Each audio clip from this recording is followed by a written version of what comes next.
Est-ce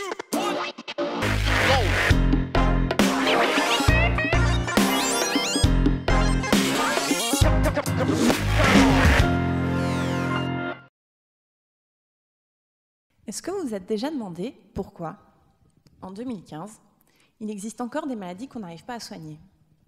Alzheimer et Parkinson, par exemple, la polyarthrite rhumatoïde, le sida. Bien sûr, c'est parce que faire un médicament, c'est très compliqué. Mais comme en plus, ça prend 15 ans et que ça coûte plusieurs milliards d'euros, ça peut en décourager certains. Mais pas moi. Parce qu'au cours de ma thèse, j'ai utilisé des méthodes innovantes qui permettent d'accélérer et de diminuer le coût de découverte d'un nouveau médicament. À l'aide de ces méthodes innovantes, appelées méthodes de criblage virtuel, j'ai cherché des nouveaux médicaments pour soigner la polyarthrite rhumatoïde. Le principe du criblage virtuel, c'est que tout va se passer dans un ordinateur. Je déverse des millions de composés dans des filtres virtuels et à chaque filtre, j'élimine les molécules qui ne pourront pas devenir des médicaments.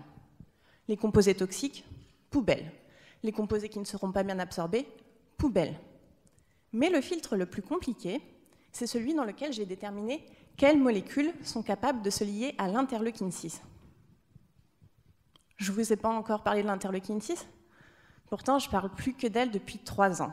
Je la connais très bien maintenant, et ce que je connais encore mieux, c'est son lien avec la polyarthrite rhumatoïde. Dans cette maladie, les patients ont des douleurs intenses au niveau des articulations et des difficultés à bouger ces articulations, parce que leur propre système immunitaire reconnaît ces articulations comme un danger et va les détruire. Parmi tous les acteurs qui interviennent dans cette destruction articulaire, il y a l'interleukine 6. Donc si j'arrive à trouver un médicament capable de se lier à l'interleukine 6 pour l'empêcher d'aller détruire les articulations, on pourra soigner la polyarthrite rhumatoïde. Alors, comment faire pour déterminer quelles molécules sont capables de se lier à l'interleukine 6 ? Eh bien, c'est comme si l'interleukine 6, c'était le jouet avec lequel on s'est tous amusés étant enfants, et les formes qu'on essayait désespérément de faire rentrer dans la boîte les composaient à tester.